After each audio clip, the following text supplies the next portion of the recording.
Thank you for joining us today. My name is Will Heidledge. I am the head of Young China Watchers, the chapter here in Washington, D.C.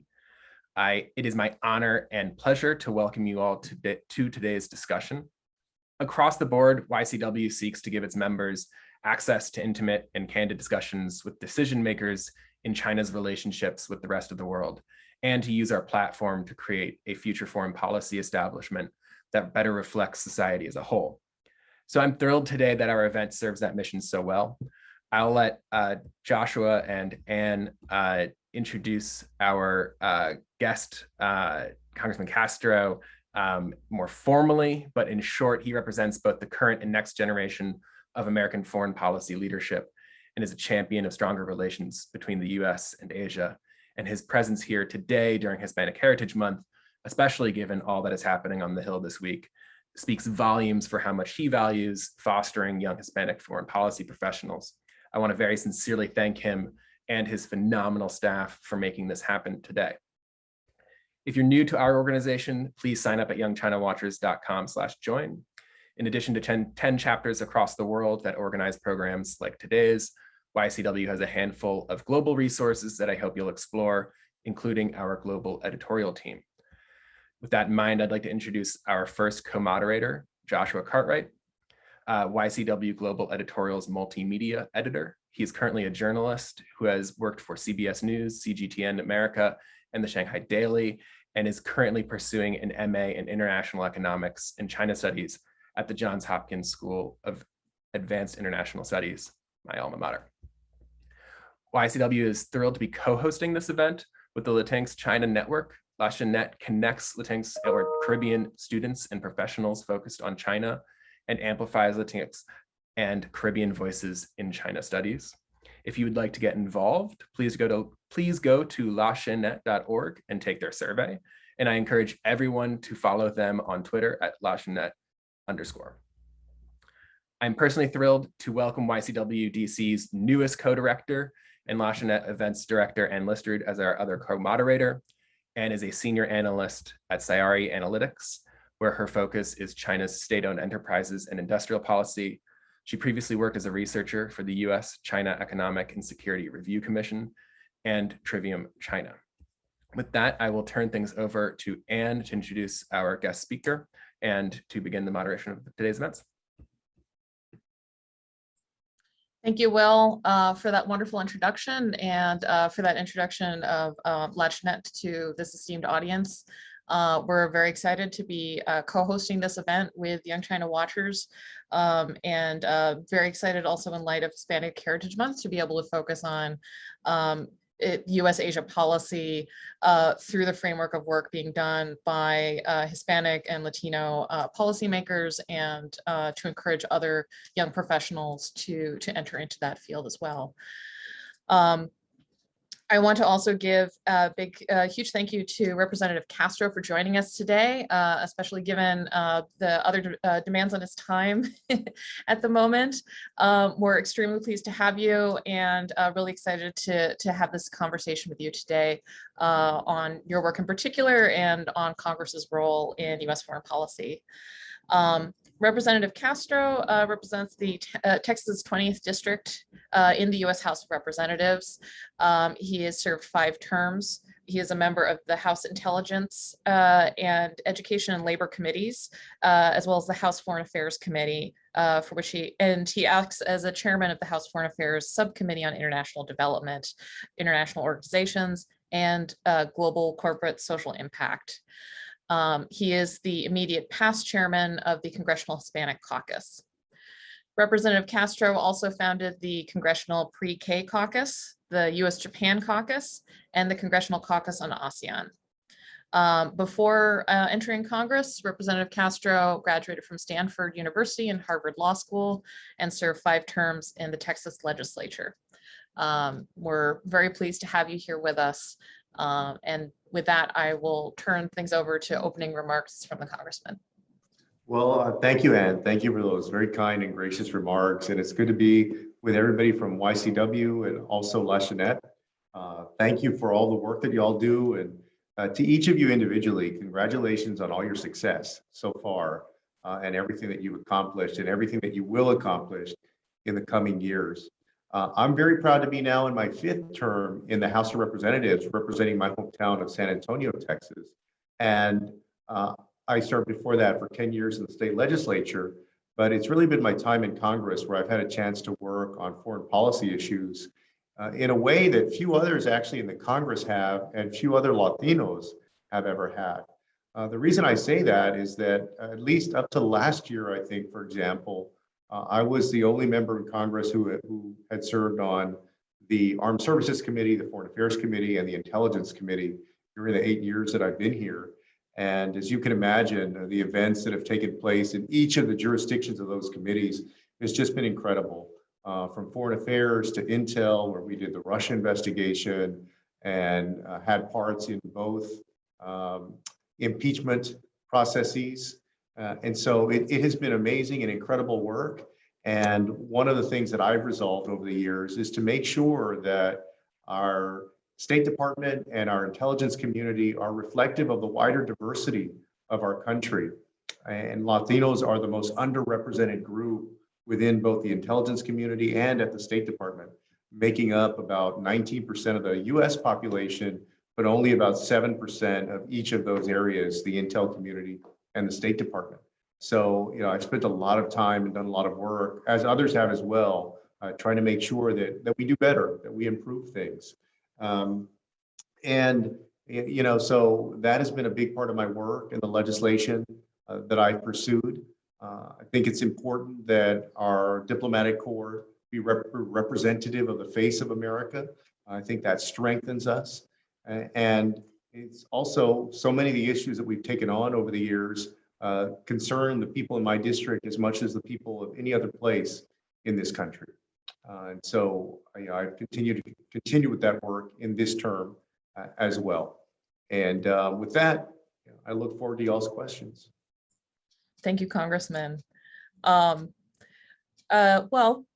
Especially since we are in the middle of Hispanic Heritage Month, and as you brought up, that we have a dearth of representation of Latino and Hispanic voices and professionals within the intelligence community, within foreign policy. We were curious about asking you what are means by which we can further elevate Hispanic voices within U.S. foreign policy? What are some avenues we can use to try to increase that level of representation? Well, first, the work that y'all are doing already, coming together and coalescing, and hopefully where you can, helping each other in your own careers, I think is very important, and helping to promote each other and the work that you do, highlighting that work. So that's an important part in terms of organization. There is the formal part that those of us in Congress are taking on as well in terms of legislation and working with the State Department to make sure that we work on issues like recruitment, doing a better job at recruiting, going to Hispanic serving institutions and recruiting there, but also retention and promotion. One of the first things that I did when I became a subcommittee chair a few years ago was convene a meeting of the different affinity groups at the State Department, including the Hispanic affinity group, to try to figure out why do you have so much drop off of folks who come in the door, work for a few years, but then tend to leave or don't get promoted before they reach the senior ranks of the State Department. And so I think there's a role for all of us to play in making sure that we create a more diverse workforce within foreign policy. And I'll tell you, it kind of complements some of the work that I've been doing in terms of diversity and inclusion in other areas. I think one of the biggest challenges that we face as Latinos is that I think we're very much misunderstood, and Americans don't fundamentally know who the Latino community is. And that's been very problematic. We've been written out of a lot of American history textbooks, state history textbooks. And so there's a lot of remedial work to do, not in the foreign policy space, obviously, but also in the broader nation, to tell our stories and make sure that the rest of the nation understands what this community has contributed to the nation's success and also to its prosperity. So I'm determined to be helpful on that as well. Do you foresee any particular challenges? We know our organization at LACHINET, one of the challenges I know we face is that the Latino community is very multifaceted within the United States, outside the United States. Are there challenges you foresee about communicating a more accurate picture of what who Latinos are within the context of the United States? Yeah, no, there certainly are. And I'll give you just a quick vignette, how that misunderstanding, I think, affects all of us, including our diplomats.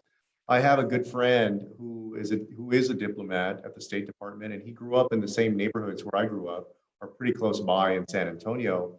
And he told me a story about when he went to these overseas posts that sometimes people would ask him, they said, well, we know that you're American, obviously representing America, your country, but what are you? And he said, well, I'm Mexican American. And they asked him about Narcos, the Netflix series, and so it shows you the power of media really to help define a group of people. And if there's a void in narrative for a particular group, then you get defined oftentimes by stereotypes. And those stereotypes, quite honestly, can affect you in different ways, including your career prospects, your prospects for employment, whether it's in foreign policy or in education or in healthcare, whatever it may be. So there's a lot of challenges in remediating that, in correcting that. And it's painstaking, to be honest. I know certainly within the context of China studies, one of the problems we tend to come across is that a lot of Latinos, if they appear how Americans consider to be Latino, there's a lot of pressure you must go into Latin America studies, or you must go into China Latin America studies.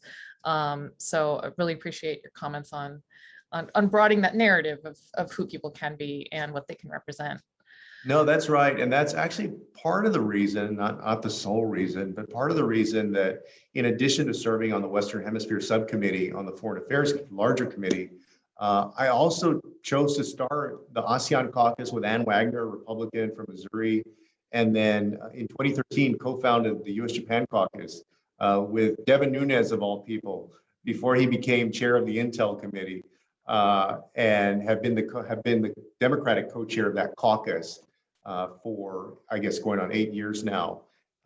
Because you're right, you sometimes get pigeonholed into only Latin America or only the Western Hemisphere. Don't get me wrong, y'all know there's plenty of great work to do there, but you should also be taken seriously and have the option to work in other areas of foreign policy or national security or whatever it may be.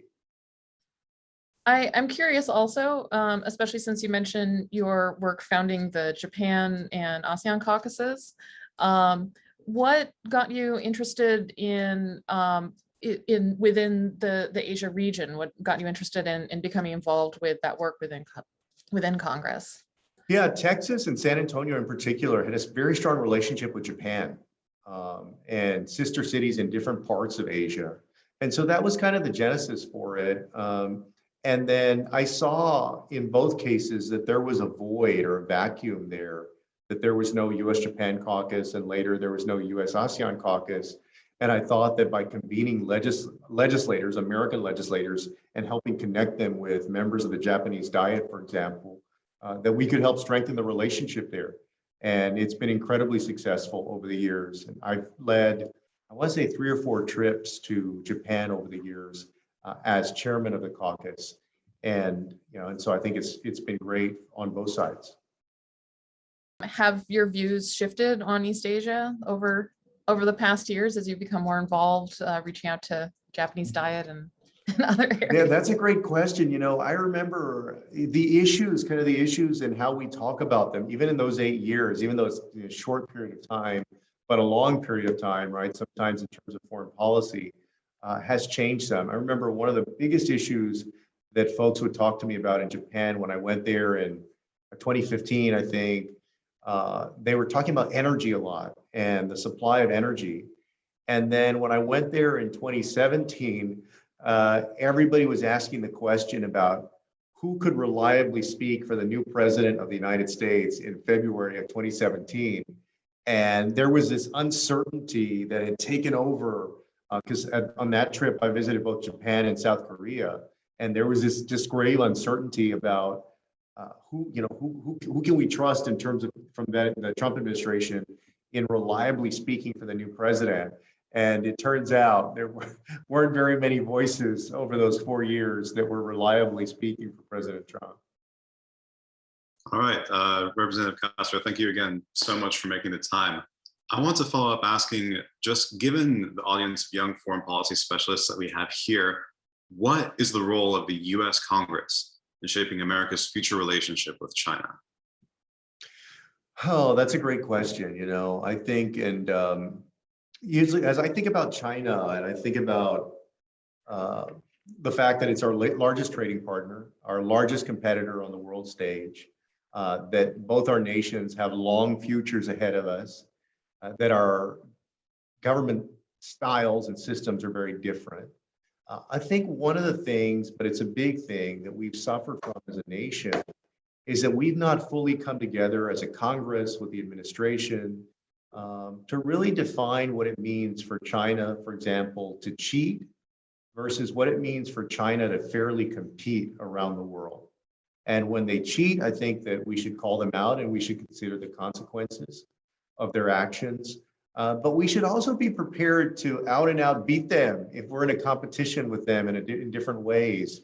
Our businesses, for example, as you all know, one of the big challenges has been making sure that we're able to compete on things like 5G and artificial intelligence and so forth. And so when you ask the question, what can the Congress do? It's the Congress, but it's also the administration, not just this one, but I don't think that the Trump administration did a very good job of working on this issue, but really defining what that means. And I think in that definition, you'll figure out then how you should respond when something happens. But I think unless you have that clear idea and we kind of agree on it, then I feel like you risk having what we had over the past 4 years before, which is this haphazard approach that in the end, I don't know that it serves as well. Right. And so do you agree then that China is a competitor to the United States? And what does cheating mean in that context? Yeah, I mean, China is very much a competitor in different ways. First of all, economically, because they're a powerhouse, have the second largest economy in the world.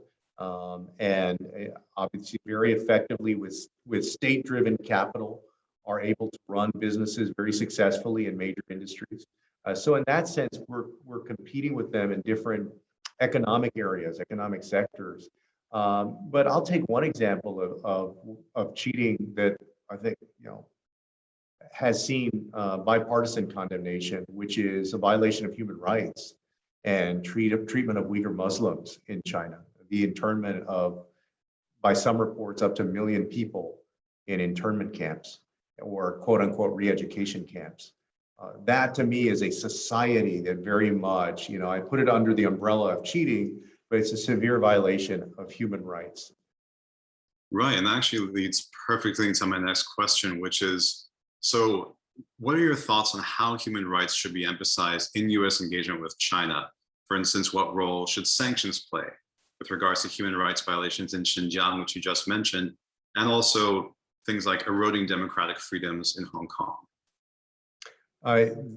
Both those things are incredibly important. The United States, we have to make sure that we're able to stand up for human rights. But you ask the question, well, how do you actualize that, right? What does that look like in policy? And I think that is the challenge for the Congress and for the administration, is how do you actually put that in place? And over the years, there's kind of been a line of thought. Sometimes people are clear about it. Sometimes it's kind of lurking in the background. But the idea is like, look, you've got this major economic power and a huge trading partner. And, is it really worth it if you challenge them on human rights? Can we really win that battle? Can we really take them on? And I believe that, especially at this point, it's too big for us to ignore, that we have to be willing to do it, whether it's with their companies or specific individuals. Now, I'm not somebody that says that we should just sanction countries, just start sanctioning every country around. But I also think that there are times and actions that merit those sanctions. We had the International Olympic Committee in front of we brought them in for just a meeting with staff and with members of the Foreign Affairs Committee. And we asked them questions, for example, about the 2022 Olympics and the use of materials, for example, from Xinjiang and that area where you have forced labor. And so it's pressing China itself, but it's also pressing organizations and companies that are working with China and specifically that may be benefiting from any kind of forced labor or the work of people who are doing so involuntarily. So that actually also leads into another question, which is you're talking about how to effectively affect change in human rights terms, but there's an ongoing debate about how the United States can simultaneously cooperate in some areas and compete in others with Beijing. So how do you think the US should strike that balance, and what concrete steps should be taken either way? I mean, you're right. And I think it's a delicate balance because there are things that China can be helpful with, and they've signaled a willingness to be helpful with. You take climate change as a prime example. And part of it is because they've emerged as a leader in alternative energies. So it's also economically beneficial for them to go in that direction. But that's a direction that the United States under President Biden is also committed to going toward. So we have to be able to work on issues like that. I mean, look, you have the second largest economy in the world, and we've got to be able to work with them, compete against them, but also call them out when they do egregious things or when they cheat or when they violate human rights. And it's a tricky balance. And to be honest with you, it's not an easy one. I don't think it's been an easy one for anyone in the Congress, but it's one that we've got to be able to pursue these things. I'm curious also in terms of, since we've talked about how the US should approach China in terms of Xinjiang, in terms of Hong Kong, Taiwan also has become an especially hot topic recently. I'm curious what your thoughts on what US policy towards Taiwan should be. I believe that we have to continue to back up Taiwan, that they need to know that they have our support.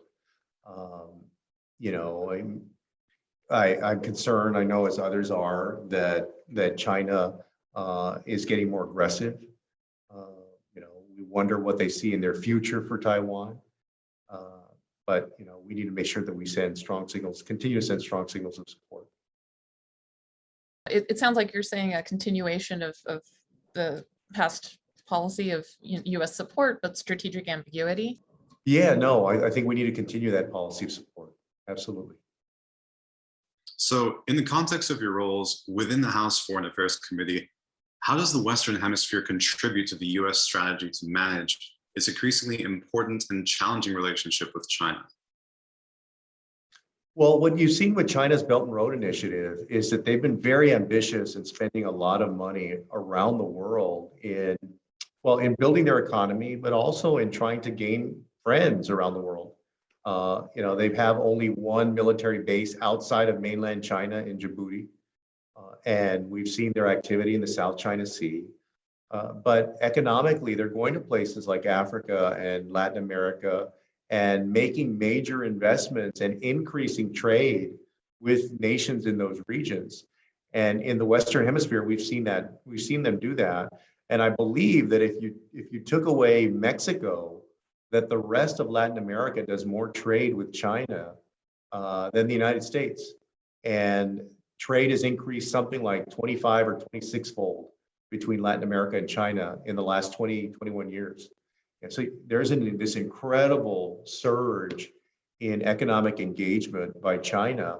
I think that's going to continue. And so for us, when we think about the Western Hemisphere, we can't be asleep at the wheel. We have to make sure that we're engaging the countries of Latin America, for example, and that we are offering them something, that we're doing development work there, but that we're also engaging them economically. Otherwise, my concern is that there's going to be a lure in the coming years, an even greater lure towards China. And what I mean by that also is that China is pitching a more authoritarian model of government, but not just an authoritarian model of government that I also fear doesn't respect human rights in the same way. I mean, that's clear in mainland China, right? And so we don't, the situation you don't want to get into is a situation where you have nations that can basically turn away from the United States because they feel that they're taken care of, so to speak, by this other behemoth economy halfway around the world. And it's a nation that's not going to, there's not going to be any strings on development money or any strings on financing of projects. And there's a temptation there by leaders in Latin America and other places to take those resources and take that money and not worry about respecting human rights and not worry about potentially violating the rights of their populations. That's what concerns me. Is, you know, it's one thing to do a straight up business deal or trade, but when you try to export, you know, a certain model of government, or you basically give money to leaders in countries where they're oppressing their people, and because you're a lifeline for them, they're able to get away with that, then that becomes very problematic. And, you know, and I have seen things in all the committees that I've served on, Armed Services, Foreign Affairs, and the Intel Committee, that really have given me pause in terms of China's potential to do that in the Western Hemisphere in the coming years. So it sounds like you think that this is a real, at least potential, if not already, you know, threat underway. So is that the right estimation of what you're saying? Yeah, no, I think that's right. I think that's accurate. And again, like, we don't need to fight China on every single thing. I think you don't need to make up things to be angry about. You know, or fight for the sake, just fight for the sake of fighting. But there are deep concerns about how they conduct themselves, how they conduct business. And the United States presents a different model and needs to present a different model than that authoritarian one. And, you know, remember that aside from the forced labor camps, you have a lot of folks in China that are living in basically a surveillance state where their privacy is just continuously eroding. So those are the things that concern me. Just to play devil's advocate, one common counter argument is that that states around the world, but particularly in the Western Hemisphere, are eager for investment and not necessarily finding opportunities for that kind of investment and support from the United States, be it no offer at all, or that the strings attached can be too onerous or too difficult to get through. What kind of response do you have to critics who might say that you know, U.S. engagement is low in the Western Hemisphere, particularly just because it's not participating? Is there? I think they're at least partly right, and I think that's a big challenge for us. I think we have to redouble our efforts in Latin America. I think that we've, over the years, you know, I've said on the Foreign Affairs Committee that I feel as though there are things that happen in places like Latin America and Africa that if they happened in another part of the world would get a lot more attention. And so that's just kind of one indicator of the fact that we've not always either paid attention or made the investments and worked collaboratively with these countries. You know, it can't just be a situation of you're concerned about the bad things that are emanating from someplace, right? You have to work earnestly with the nations on economic development, on human rights, but on opportunities, on all of these things. And so, you know, the way what I'd say about China's involvement there is that it should be a wake-up call for the United States, that we've got a lot of work to do in the Western Hemisphere, in our own hemisphere. Are there any pathways through engagement in Western Hemisphere or Africa or elsewhere in the world that the U.S. can cooperate with China? Yeah, I believe that there probably are. You know, I think that there probably are, and we need to actually work in earnest to find those. You know, again, my concern with China again on the model of government and the no strings attached money to dictators that are oppressing their people, that's what concerns me. But there's still areas where we can work together. I mentioned one of those issues of climate change, and that's a big one. That's a concern in Latin America as well. And so, you know, we need to find a few of those where there's a starting point for working together. Okay, and what about the idea of, current policy of refinancing Chinese loans by US IDFC? Is that a sufficient response? Or is there more that Congress can do to provide a viable alternative to Chinese investment? That's an interesting one. Because we've been doing work with the DFC and been talking about the DFC's mission, right? And what is their mission? Is their mission to help counter China and Russia, or is it more in kind of the USAID space, so to speak? And so it's a debate that we're going through right now, and what's the proper use of the DFC in countering nations like Russia and China. And so, I mean, just to be clear, I would rather that nations be assisted by the United States and that they find what they need from the United States, both, for the reasons that I mentioned, because we tend to put conditions on money, and we tend to try to make sure at least, that leaders aren't abusing their people and also being assisted by the United States, right? And so we're actually going to have a hearing. We're going to have a hearing with the DFC, I think on October 21st, somewhere around there, 20th, 21st. So that's one of the issues that we're going to be talking about when we have our hearing. Fair enough. And I should mention that was actually a question from the audience. So guys, thank you for that and keep it coming. Another question from the audience, kind of going back to what you said about cheating, is what steps can the US take to enforce IP and espionage laws against Chinese nationals, given China's open willingness to engage in, quote, hostage diplomacy?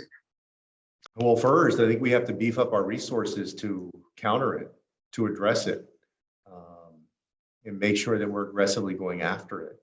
It's interesting because you want to strike this balance where a few things, you're aggressively counteracting these things, protecting American businesses, American entrepreneurs, American ideas, so that they're not just being ripped off and then, basically taken advantage of by another country, whether it's China or anybody else. And you also don't want to always be paranoid, right? You're always trying to make sure, look, there's a large Asian American community in our country and a Chinese American community in our country. And you want to make sure that you're not suspiciously pointing the finger at everyone or unduly burdening them or profiling them. And so, that's been something that we've discussed as well, is how do you strike that balance? But, strictly on the IP end, for example, figuring out ways to strengthen our cybersecurity defenses, to strengthen our cyber alliances, which I think the United States has actually not done as well as we should have over the years in building our cyber alliances around the world.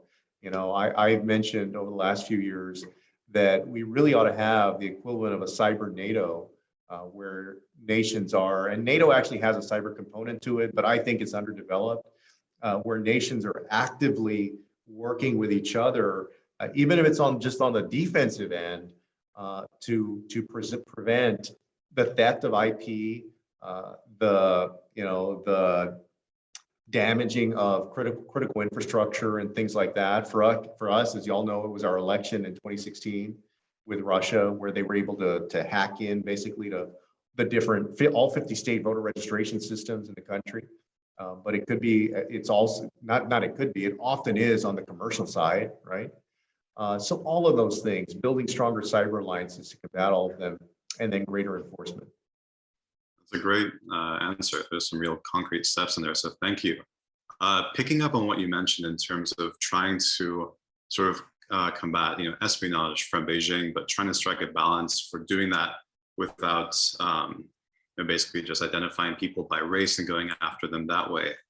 Do you think that America's foreign policy rhetoric has contributed to the rise in hate incidents and violence against the Asian American and Pacific Islander community? It's a little bit hard for me to quantify that, but at times I have heard rhetoric that I think is over the top.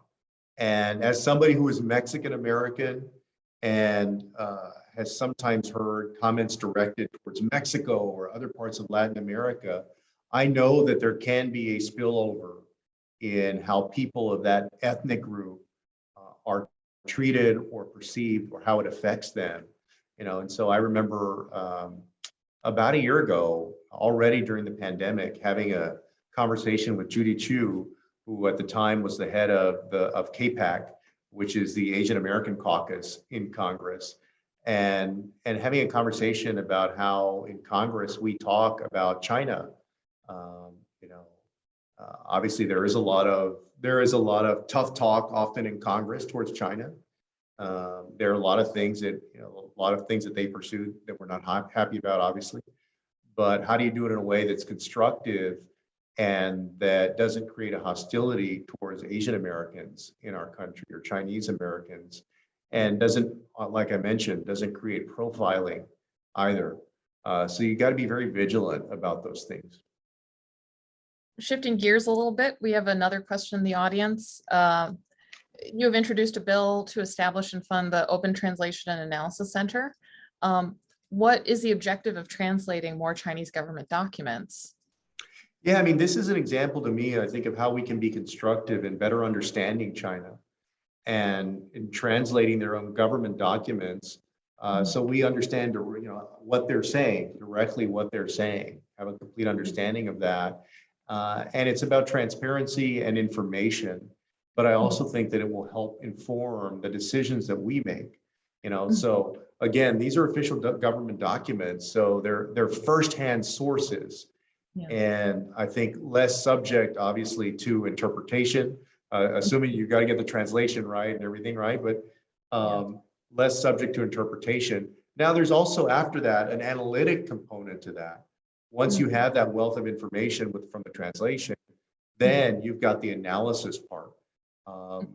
But I think that's a very constructive way to go about it, as opposed to disinformation efforts or just guessing, or trying to read tea leaves or taking implied messages or things like that.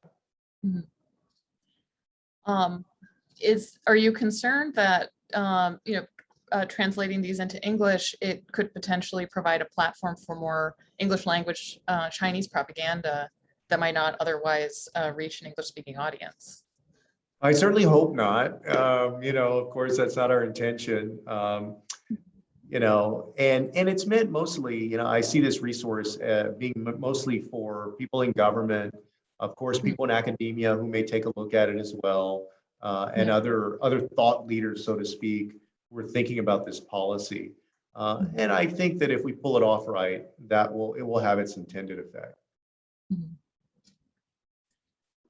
We have a related question from the audience. Can you speak, please, about China's influence in Hollywood and how that may impact the images produced by the media? Yeah, well, China is a big financier and a big market for Hollywood. And so what we've seen over the years is Hollywood starting to bend to the Chinese market. In other words, kind of gearing some of their product towards the Chinese market. And also, I know in one of the films, for example, thanking the province of Xinjiang. And so some of that is fairly problematic. And there's also been reporting about the kinds of actors or actresses that are cast in movies that are going to be played in China, hewing towards a lighter skinned actors and actresses. There are only so many American movies that are allowed to be shown in China every year. So it's a very competitive process. And there's real concern that Hollywood, is basically taking into account what the Chinese government wants. And that's affecting its product, not only in China, but also in the United States. Gotcha. And then kind of like broadening out from propaganda, what do you think, how big is the threat of Chinese influence in the United States generally? Well, I mean, it's a very sophisticated nation with a very sophisticated intelligence service. And so, I mean, in different respects, it's a great threat in terms of intelligence collection. And also the potential for what we've seen over the years, which is IP theft as well. So on those two fronts, I think, very, very important, very grave. Because it's it's already a superpower, a growing superpower in many ways. And then one also that's using a lot of the intelligence that it collects, the trade secrets, the commercial craft that it collects to develop its own industries. And it's done that for years. sometimes at our expense. And there's also a concern that we're falling behind in some technological areas, and that there will be an even greater cost if we fall further behind. Fair enough. And then I think the one country that can be said to have suffered recently from economic and political influence from China is Australia. And you've mentioned a few times today the essential role our allies and partners play in building an effective foreign policy strategy. So I wanted to ask you how you think the United States should balance conflicting interests among our partners. A great example would be this one with Australia, the recent unveiling of AUKUS, the Trilateral Security Pact between the US, Australia, and the UK, which has dominated headlines and sparked pretty frenzied debate among foreign policy analysts. So what's your take on this development? Yeah, well, you only ask the easy questions, I see. Well, first, I'm encouraged by the relationship of the Quad and the work together in the Quad and the Indo-Pacific, and also with Europe's commitment to the Indo-Pacific as well. That's a bright spot. Obviously, we had a very strong French reaction to the announcement. And I guess I'll just be kind of candid. It's interesting because, and I was talking to the Finnish foreign minister about this, we tended to see, at least I did, to see it as a commercial decision or decision about a commercial transaction, but it was obviously taken in a pretty different way by France. And, the good thing is that President Biden, Secretary Blinken, and others in the US government have since made a strong effort to try to repair or bridge those sore feelings. But yeah, I mean, look, we're working really hard to strengthen our Five Eyes partnership on the intelligence side, and then also strengthen our relationship with Australia and members of the Quad. And I just hope it doesn't upset any other key allies here in the next few years. We're coming close to the end of our time, but we wanted to close out with one final question. Should the US have an Asia policy with China in mind, or a China policy with Asia in mind? That's an interesting question. I think, if I had to choose, I would say an Asia policy with China in mind. You remember when President Obama was in office, I was with the president in May of 2016 when he went to Vietnam, and he'd spoken for years about a pivot toward Asia. And then that just kind of dropped by the wayside after that. But that was also part of the reason that I started the US ASEAN Caucus in early 2017 to try to be helpful in continuing that, pivot and building those relationships. But the United States can't, in our competition with China, we can't become so obsessed with China that we don't pay attention to the rest of Asia. And we've got some great relationships among the ASEAN nations. Obviously, Japan and South Korea are two key allies there. India as well, particularly, as you all know, India and China have had a rough time over the last few years. And so, we need a comprehensive Asia policy. China's obviously a huge part of that, but it's a more comprehensive approach than that. So real quick, just to follow up on that, I'm going to try to sneak this question in. Yeah. Anticipating the Biden administration should hopefully soon finish its comprehensive China policy review, given this idea that we've talked about of having an Asia policy with China in mind, what do you hope the review concludes? Well, I hope that, going back to where I started, that it will help us define what it means for us to compete with China, for them to compete fairly around the world, and then what it means for them to cheat. And some of the questions y'all asked about, okay, well, if we believe they're cheating, whether it's human rights or IP theft or whatever it may be, can we agree on a set of consequences for those actions? And as you know, it's all of it is, it's threading a needle, right? To be able to find agreement with even within the executive branch, but then among members of Congress. But I hope that's part of what the administration can start to lay down, is those markers on that. That, I think, for us would represent real forward progress in how we approach China. I'm going to jump in here. Just, I really, really appreciate all of the time that you have shared with us, Congressman Castro. And I want to thank also our moderators and Josh for leading this discussion today. It was really, really substantive. So in addition to their great questions, thank you for being so candid. Thank you for sharing everything that you've shared with us today. And I think that's the first step in terms of helping us achieve in our careers going forward, and learning from folks like yourself, and using this as a platform to really succeed. So thank you so much. I wanted to let you go back to your job and all the important votes you have today, and in keeping the government open and funding all of the bilateral infrastructure that we are going to build in the next few years. No, well, thank you all. And thank you again to YCW and LACHINET. And please call on me if I can ever be helpful, or you think there's something that should be on my radar and our radar here. And best of luck in the coming months and the coming years on everything you're all doing. Thank you very much. To our audience, just you can join Young China Watchers at youngchinawatchers.com/join, and you should follow LACHINET at LACHINET_ on Twitter. Thank you very much.